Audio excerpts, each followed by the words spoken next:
네, 민선 8기 지방정부가 출범하고 어느새 2년이 지나면서 반원점을 돌았습니다. BTV 뉴스는 단체장을 모시고 그동안의 주요 성과와 후반기 운영 계획을 들어보고 있는데요. 오늘은 박종효 남동구청장과 이야기 나누겠습니다. 청장님 어서 오십시오. 예, 안녕하십니까. 반갑습니다. 남동구청장 박종효입니다. 네, 반갑습니다. 바쁘게 2년을 보내셨어요. 네네. 여러 가지 막 감정도 있을 거고 네네. 그동안 지내온 행정들도 이제 기억이 나실 텐데 네네. 먼저 소회 간단히 말씀해 주실까요? 바쁘게 하다 보니까 이제 민선 3년 차에 접어들었고요. 이번 한 주 동안은 지난 2년을 되돌아보는 좀 시간을 좀 가졌습니다. 지난 2년 동안 어떤 일을 했었는지, 그 어떤 일을 한 일 중에서 미흡한 부분은 어떻게 발전시키고 어떻게 채워나갈 것인지, 또 나름대로 주민 여러분들께서 만족하신 사업들은 또 어떻게 발전시킬지 고민하는 그 한 주를 좀 보냈습니다. 국민이 편하고 경제를 활기차게 만들어서 새로운 남동을 만들겠다는 그 구정 목표 실현을 위해서 게으름을 피운 적은 없었습니다. 그런데 제 자신한테 평가를 한다면 그닥 많은 점수를 줄 수가 좀 없었더라고요. 이유를 좀 살펴본 즉슨 그 산적한 현안들이 있었고, 뭐 재정적인 여건도 있었고, 또 녹록치 않은 주변 환경도 있었습니다. 사실 좀 어려움도 좀 있었는데 그 어려움 속에서도 소소한 성과를 내주신 우리 공직자 여러분들과 또 소소한 성과를 낼 수 있도록 주변에서 많이 함께해 주신 우리 주민 여러분들께 이제 감사의 말씀을 좀 드리고 싶습니다. 네, 겸손한 말씀을 주셨고요. 네. 자, 보면 입법기관이 국회에서도 오랫동안 활동을 하셨었고 행정기관이 인천시에서 오랫동안 또 활동을 하셨어요. 예. 수장으로서 근데 단체를 맡은 거, 단체장으로 활동하신 건 이번에 또 처음인데 이끄신 네. 거는 지난 2년을 돌아봤을 때 예. 이거는 정말 잘하는 것 같다. 그리고 이거는 조금 더 개선했으면 좋겠다는 게 있을 것 같아요. 말씀해 주실까요? 뭐 가장 잘했다라고 떠오르는 건 딱히 없습니다. 딱히 없는데 아마 제가 이제 골목을 돌아다 보면 소소한 변화들이 좀 많이 있었습니다. 낡은 담장이 이젠 그 환한 색으로 바뀌고, 또 미술관처럼 이제 전시공간처럼 이제 변모가 좀 있었고요. 그다음에 장기간 쓰레기로 방치되었던 이 짜투리 공간들이 그 쓰레기가 치워지고 나무가 심어지고 이제 의자가 만들어지면서 작은 쉼터로 좀 바뀐 면들이 있었습니다. 이런 것들이 좀 주민들께 이제 소소한 행복을 드릴 수 있다고 생각을 하고요. 이런 소소한 행복들이 모여서 큰 행복으로 바뀌지 않을까 그렇게 좀 생각을 하고 있습니다. 그리고 무엇보다 좀 아이들 그 통학로 안전 확보 또 안전한 거리를 위해서 많은 노력을 좀 했었는데요. 제가 국회에서 일할 때 또 인천시에서 일할 때 학부모들의 요청으로 좀 뽑아야 하는 전신주 2개가 좀 있었습니다. 근데 국회에서 일할 때도 인천시에서 일할 때도 그 전신주를 뽑지 못했는데 제가 남동구청장으로 일을 하면서 우리 해당 팀장님께서 교장 선생님과 학부모님들을 설득해서 그 전신주 2개를 좀 이전을 했습니다. 사실 제가 그 전신주 이전을 하려고 할 때도 학부모들이 민원으로 제기를 해서 그 전신주를 이전을 하려고 했는데 나중에 전신주 이전을 요청했던 학부모들이 반대로 또 얘기를 하더라고요. 왜 반대를 하실까 했더니 학교에 아이들이 다니다 보니까 이제 부모님들이 이제는 학교장님의 말씀을 좀 반대할 수는 없었던 것 같습니다. 근데 그것을 우리 팀장님께서 잘 학부모님들과 학교장 설득을 해서 좀 이전을 한 게 좀 기억이 좀 남고요. 그리고 저희 남동초등학교 옆에 이제 노점 하시는 분들이 한 30년 동안 좀 노점을 하셨는데 이 노점이 좀 치워졌습니다. 그래서 그 노점 하시는 분들의 그 노점이 위치했던 자리에는 지금 화분이 조성돼 있고요. 그래서 아이들한테 좀 안전한 통학로로 좀 변모가 됐습니다. 잘하신 것 같습니다. 자, 본격적으로 우리 남동구 행정 구정 얘기를 좀 해보겠습니다. 네네. 자, 인구가 한때는 인천에서 가장 많은 자치구였죠. 그런데 이제 그렇죠. 자꾸 이제 신도시로 빠져나가다 보니까 50만 선까지 최근에 이제 붕괴가 됐어요. 막 고민이 많으실 것 같아요. 다시 인구를 늘렸으면 좋겠다라는 생각을 하실 텐데 혹시 따로 하신 구상이나 있으실까요? 저희가 이제 이렇게 쭉 인구 변동 추이를 살펴보니까 2018년부터 인구가 쭉 빠지기 시작했고 지금 현재 이제 48만 8,400명까지 좀 인구가 좀 떨어졌습니다. 그래서 인구가 떨어진 이유가 뭔가 했더니 좀 뭐 우리 전 국가적으로 문제가 되는 이제 저출산이 주 원인이 아닐까 했는데 이제 저희 남동구가 인구가 빠진 이유는 저출산이 주 원인이기보다는 과거에는 우리 남동구가 신도심이었지 않습니까? 근데 그쵸. 신도심이었는데 지금 이제 남동구가 이제 신도시로 조성된 지 한 30년이 경과되다 보니까 이제 구도심이 됐고 인근에 지금 미추홀구나 부평구, 송도나 서구에 이제 신도시나 이 재개발이 계속 조성이 되다 보니까 그쪽으로 인구들이 많이 유출이 좀 된 것 같습니다. 그래서 저희도 좀 인구 유출을 막기 위해서 좀 많은 사업들을 좀 벌이고 있고요. 다만 지금 네 군데에서 지금 재개발이 진행이 되고 있습니다. 한 군데는 뭐 재개발이 끝나서 입주율이 한 85%좀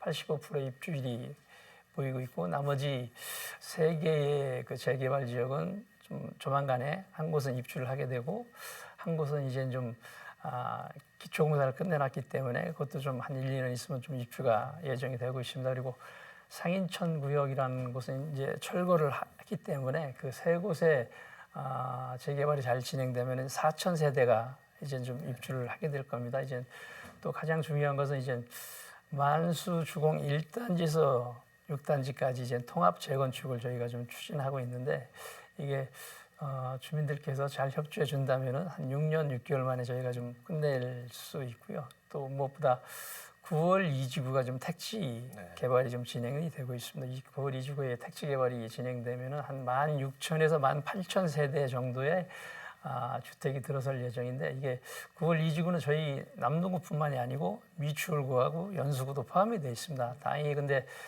미추홀구하고 연수구가 포함된 곳은 이제 주택보다는 상가하고 업무 지역이 들어설 예정이기 때문에 9월 2지구에 들어서는 16,000, 18,000세대가 우리 남동구에 다 위치할 수 있기 때문에 그런 그 재개발 사업들이 다 제대로 진행된다면은 그 남동구의 인구가 예전보다 많이 늘어날 것이고 그리고 무엇보다 좀 재개발 사업이 이제 부평구나 미추홀보다 많이 좀 지지부진했던 게 사실입니다. 그래서 제가 구정 업무를 진행을 하면서 인천시와 협의를 해서 재개발 지역을 한 11개 지역으로 이제 좀 인천시와 협의를 해서 좀 예정 지역으로 좀 지정을 해놨고요. 그리고 만수 6동 같은 경우는 인천시에서 노후 정비계획 도시에 대한 사업을 좀 진행을 하고 있는데 만수 6동에도 좀 포함이 됐습니다. 만수 6동은 좀 아파트 14개 단지가 있는데 그 아파트 14개 단지도 인천시 노후계획 도시 정비 사업에 포함된다면은 그것까지 개발이 된다면 남동구가 이제 다시 한 60만 정도의 도시가 되지 않을까 그렇게 생각을 합니다. 네, 50만을 넘어 60만까지 구상을 하고 계시군요. 사실 저도 이제 남동구에서 살아봤습니다만은 도로망은 참 잘 돼 있더라고요. 그 지방으로 내려가는 고속도로도 잘 돼 있고 서울도 접근성이 좋아요. 근데 상대적으로 철도망에서는 약간 불편함을 좀 겪고 계실 것 같아요. 물론 수인선도 있고 합니다만은 GTX라든지 인천발 KTX라든지 제2경인선들 추진 오랫동안 돼 있고 이번 총선에도 공약으로 막 등장합니다만은 시하고 정부에서 아직은 좀 속도가 좀 더딘 거 아닌가 싶어요. 총장님도 어떤 역할을 좀 같이 해주시면 좀 도움이 될 것 같은데 어떤 거를 좀 하고 계십니까? 글쎄 이제 뭐 어쨌든 철도 사업은 중앙 정부 사업이고 이제 그 광역 단체장과 이 중앙 정부가 주로 좀 협의를 하지만은 어찌됐든 그 가장 행정의 최일선은 지금 기초자치단체이기 때문에 저희도 좀 인천시정부나 중앙 정부하고 계속 노력을 좀 하고 있습니다. 특히 제2경인선 같은 경우는 우리 남동구나 연수구에 꼭 필요한 노선이고 이 노선 같은 경우는 우리 앵커님께서도 잘 아시겠지만은 뭐 철도망 구축 계획에 포함돼서 잘 진행이 되다가 이제 구로 차량 기지 이전 문제로 잠시 좀 소강 국면을 보였었고 작년 2월에 우리 인천시가 인천시 대안 노선을 제시를 해서 국토부가 그 인천시 대안 노선을 검토를 하다가 9월에 또 민간 기업이 민자 사업 제안서를 냈어요. 그래서 국토부가 민간이 이제 민자 사업 제안서를 내니까 이제 그거를 주관하는 이제 KDI에 이제 민자 적격성 심사를 좀 부탁을 했고 현재 KDI가 이제 민자 적격성 심사를 하고 있는 상황입니다. 그래서 제2경인선 같은 경우는 민자로 갈지 재정으로 갈지 이제 정해야 되겠지만 만약에 민자로 가게 되면 한 당초 계획보다 개통 속도를 한 2년 정도 좀 당길 수 있다 그런 면이 좀 있습니다. 다만 이제 제가 우리 앵커께서도 말씀하셨지만은 인천 정치권에 좀 부탁을 좀 드리고 싶은 것은 항상 저도 인천에서 오래도록 그분들을 뵈왔지만은 항상 하시는 말씀이 귀에 딱지가 앉을 정도로 말씀하시는 게 인천 현안에는 지역 현안에는 여야가 없다. 그 말씀들을 하시는데 사실은 현실은 현장의 목소리는 여야가 있고 지역구가 있고 상임위가 있습니다. 어떻게 보면 국회의원님들은 대한민국 국가 전반을 보시는 분들인데 인천 내에서도 지역구가 있다. 이건 좀 저는 좀 문제가 있다고 보고요. 그렇습니다. 그 제2경인선 같은 경우도 어떻게 보면 인천 전체를 위해서 필요한 노선인데 제2경인선에 대해서 관심을 갖는 사람은 남동이나 연수구 국회의원님들 저쪽 서구나 북부권 국회의원님들은 제2경인선에 대해서 잘 관심을 갖지 않고 있어요. 근데 그런 식으로 하다 보면은 우리가 철도 노선이 인천이 많이 소외됐는데 또 유정복 시장님께서 인천을 철도 르네상스 시대로 만들겠다고 했는데 과연 그거를 제대로 수행할 수 있을까 그런 좀 생각이나 의심이 좀 듭니다. 한편으로 예로 들면은 경인고속도로 통행료 수십 년 동안 인천 정치권들이 인천 시민사회가 얘기했지만 아직도 해결이 안 됐거든요. 다행히 지금 요번에 보니까 지난달 6월 달에 그 울산에 있는 그 박성민 국회의원이 유료도로법 개정안을 냈더라고요. 제2경인도로 같은 경우 통행료를 저희가 무료화 못 시킨 게 우리는 유료도로법만 얘기했지만 국토부나 도로공사에서는 통합채산제를 이제 얘기해서 저희가 관철을 못 시켰는데 이번에 울산에 있는 그 박성민 의원께서 법안을 낸 거 보니까 50년 이상 경과된 그리고 투자비를 2배 이상 회수한 고속도로에 대해서는 통합채산제에서 제외하자 그런 법안을 냈습니다. 만약 이 법안이 통과된다면은 어떻게 보면 우리 경인고속도로 통행료도 해결이 될 것이다 그렇게 보고요. 그런 면에서 우리 인천의 철도 르네상스를 만든다면은 지역구를 따지지 마시고 인천 지역 모든 국회의원님들이 제2경인선이 됐든 아니면 서울지하철 2호선 지금 원종까지는 국가가 결정을 했지 않습니까? 그게 원종에서 우리 1호선 작전까지 2호선 가전까지 가는 노선들을 우리 지역 정치권들이 좀 노력을 한다면은 충분히 유정복 시장님과 함께 우리 인천 정치권이 우리 인천의 철도 르네상스 시대를 열지 않을까 그렇게 생각합니다. 어떻게 보면은 역대 가장 여야 의석수를 떠나서 여야 지도부에 많이 지금 우리 인천 출신 의원들이 좀 포진하고 있는 만큼 또 국토위원장까지 우리 인천 출신인 만큼 이번 기회에는 정말 우리 인천이 철도 노선에서 소외되지 않도록 그렇게 좀 인천 정치권이 좀 노력을 했으면 좋겠습니다.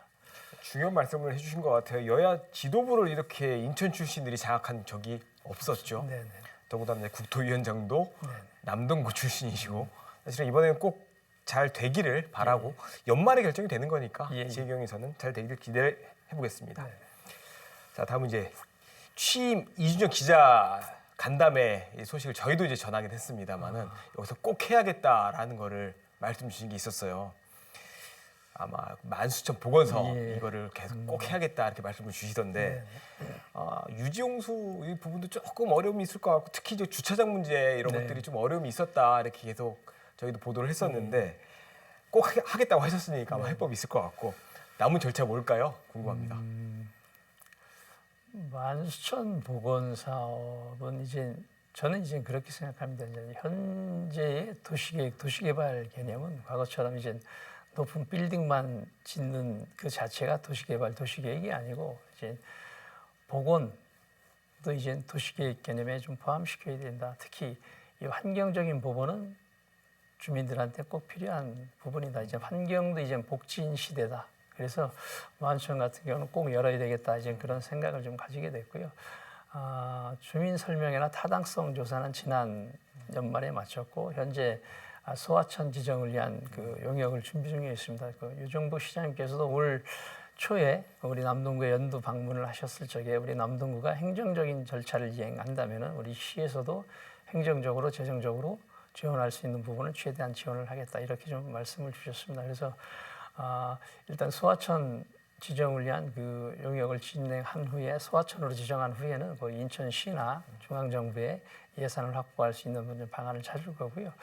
그렇게 된다면은 아마 우리 만수천이 뭐 서울의 청계천, 부천의 신곡천, 또 부평에도 좀 차덕대 구청장께서 굴부천을 열고 있는데 그 굴부천과 함께 주민들한테 최고의 힐링 공간이 되지 않을까 그렇게 생각을 합니다. 물론 아까 우리 앵커께서도 말씀하셨지만은 이제 주차 문제 부족, 유지 용수 문제를 어떻게 해결할 것이냐 이렇게 말씀을 하셨는데 지금 저희가 이제 현재 18m 폭으로 750m의 이제 만수천을 1차적으로 열 계획인데 거기서 1에서 4 공용 주차장까지 있습니다. 그 1에서 4 공용 주차장까지 한 528면의 주차면 수가 있는데 지금 1 공용 주차장 같은 경우는 어느 정도 저희가 좀 상층부로 좀 남기느냐 아니면 그 주변에 좀 주차장을 확보하느냐 그런 문제가 있지만 그 인근에 있는 소망 주차장이나 조합 주차장 정도를 포함한다면 한 290면 정도의 주차장만 저희가 좀 확보를 하면 되고요. 그래서 좀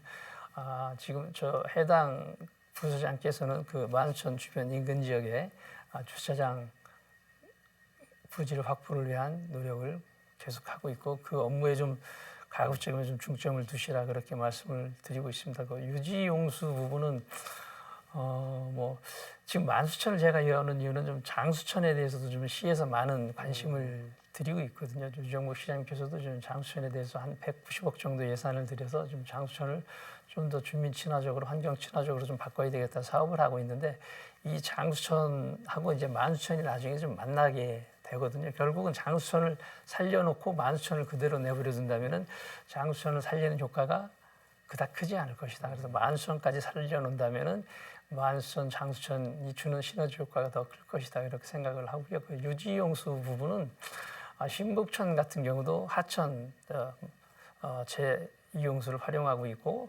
저희 만수천 같은 경우도 저쪽 서창동에 만수 하수처리장이 있는데 그 하수처리장이 용량이 좀 증설될 계획이 있습니다. 현재 승기천에서도 이제 만수 하수 재처리장 용수를 일일 한 3만 8천 톤 정도를 쓰고 있고요. 저희 만수천에도 지금 만수 하수처리장에 재처리 용수를 좀 쓸 계획입니다. 만약에 그게 안 된다면 사실은 좀 남동 정수장에 와 있는 그 한강 원수를 쓰고 싶은데 그 한강 원수와 그 재처리 용수와 가격 차이가 한 서너 배 정도 좀 나기 때문에 저희는 좀 재처리 수를 사용할 계획이고요. 또 재처리 수를 사용한다고 해서 수 생태계 건강성을 회복하지 못하는 건 아닙니다. 부천의 신고천 같은 경우도 이제 재처리 수를 사용하고 있는데 수초가 자라고 있고 물고기가 살고 있고 외가리까지 날라오고 있습니다. 그래서 유지용수 부분도 충분히 확보가 가능하다. 걱정 안 하셔도 된다 그렇게 생각하시면 될 것 같습니다. 네, 인천이 하천 살리기 추진단과 같이 이제 오랫동안 관련 사업들을 해서 아마 노하우가 쌓여 있을 것 같고요. 그래서 되게 기대해 보겠습니다. 자, 시간이 이제 얼마 남지 않아서 짧게 질문 드려보겠습니다. 자, 소래포구 관광 활성화도 이번 그 기자간담회 때도 말씀하시더라고요. 뭐 하겠다. 뭐 레일바이크랑 여러 가지 좀 어려움이 있었죠. 큰 그 선박이 들어올 때 좀 어려움이 있었는데 그래도 하시겠다 말씀 주셨는데 어떤 보관 갖고 계십니까? 어찌됐든 그 소래포구 관광벨트 용역이 이제 준공이 됐고요. 용역이 준공이 됐고 어떻게 보면 소래포구 관광벨트의 큰 틀은 이제 인천대공원에서 소래습지생태공원, 이제 소래포구 항, 그다음에 해오름공원, 늘슬길공원, 송도 람사르 습지까지 이제 연결되는 그 벨트인데요. 용역 보고서에서는 이제 레일바이크하고 이제 그 유람백길도 BC값은 1이 넘는 거로 좀 나왔습니다. BC값이 1이 넘는 거로 좀 나왔는데 레일바이크 같은 경우는 이제 주민들께서 좀 소음 문제나 좀 환경을 훼손할 우려가 있지 않냐 그런 말씀을 주시기 때문에 저는 뭐든지 이제 저희가 주민들을 위해서 공약을 세우고 사업을 정책을 실행하고 있는데 그 주민 수용성이 좀 부족하다면은 추진하는 것이 옳지 않다. 주민 수용성을 확보한 후에 추진하는 게 맞다. 그렇게 생각하기 때문에 그 레일 바이크 부분들은 이제 주민 수용성을 확보한 후에 추진할 생각이고, 유람 백길 같은 경우도 이제 2020년부터 쭉 이제 고민해왔던 사항인데, 현재 그 소래 이 폭이 좀 좁다 보니까 이제 조수간만의 차도 크고 또 어선도 좀 통과해야 되기 때문에 이 어선과의 이 교류할 적에 이제 위험성들이 있다, 그런 말씀을 주시기 때문에 이제 소래 포구가 현재 국가어항으로 정비 사업이 좀 진행이 되고 있습니다. 국가어항으로 정비가 된다면은 그 국가어항에 생기는 이제 부잔교들이 좀 있을 수 있고, 그 부잔교들을 어떻게 활용할지와 병행을 해서 유람 백길이 될지, 뭐 습지 탐사선이 될지, 아니면은 저 요트가 왔다 갔다 하는 조그만 그 정박항이 될지, 그 부분에 대해서도 이제 국가어항 준공과 함께 새롭게 좀 고민하도록 할 것입니다. 그리고 결국 뭐 소래 관광벨트 구축은 우리 뭐 남동구 주민뿐만이 아니라 뭐 인천 시민뿐만이 아니라 인근에 있는 시흥시나 부천시, 경기도 주민들, 수도권 주민들한테도 꼭 필요한 시설이기 때문에 시간이 좀 속도가 좀 더디더라도 이제 주민들이 힐링할 수 있는 공간으로 자리매김할 수 있도록 계속 좀 고민할 생각입니다. 그래서 우선적으로 제가 지난 4월에 이학재 국제공항공사 사장님을 좀 찾아뵀었고요. 조만간 인천국제공항공사에서 우리 소래도 이제 9월 모래내 시장과 함께 인천국제공항을 이용하는 환승객 투어 프로그램에 포함되지 않을까 그렇게 생각하고요. 그렇게 돼서 소래 포구에 외국인들이 찾는다면은 그 숫자를 좀 더 늘려서 소래포구를 좀 더 세계적으로 알리는 계기가 될 것이라 생각하고, 그 계기로 좀 이용하도록 하겠습니다. 네, 이학재 사장님과 오랜 인연이 있으신 인연 깊으신 분이죠. 네, 이게 여기서 시작됐다라는 걸 여기서 또 말씀 주셨습니다. 자, 이제 시간 진짜 얼마 남지 않아서 마무리 이제 해야 될 시간인 것 같습니다. 네. 이제 민선 8기 임기가 2년이 지나고 이제 2년이 남았습니다. 우리 주민들께 하고 싶은 말씀이 많으실 것 같은데 마지막으로 주민들께 하고 싶은 말씀 해주시죠. 주민 여러분, 지난 한 달 동안 우리 남동구에서는 주민총회가 좀 열렸었습니다. 근데 주민총회에서 많은 주민 여러분들이 사업을 주셨는데, 그 사업을 추진하려고 하다 보면은 우리 구 집행부나 그 주민자치위원들의 생각대로만 되는 게 아니었습니다. 모든 사업은 주민 여러분들께서 함께 동참해 주실 때만이 성공적으로 좀 이루어질 수 있고 성공적으로 마무리할 수가 있었습니다. 남은 구정, 국민이 행복한 남동구를 만들고자 노력을 할 것입니다. 그래서 국민 여러분들께서 좀 협조를 해주신다면 정말 모두가 행복한 그런 남동구를 만들어 나갈 수 있다고 자신합니다. 국민 여러분들께서 함께 해주시기를 부탁드리겠습니다. 고맙습니다. 네, 구민을 편하게 또 경제를 활기차게 남동을 새롭게 하겠다는 슬로건 아래 2년의 구정이 지나왔습니다. 남은 2년도 구민이 더 편하고 더 활기찬 남동구가 되기를 기대해 보겠습니다. 오늘 긴 시간 함께해 주셔서 감사합니다. 고맙습니다. 감사합니다.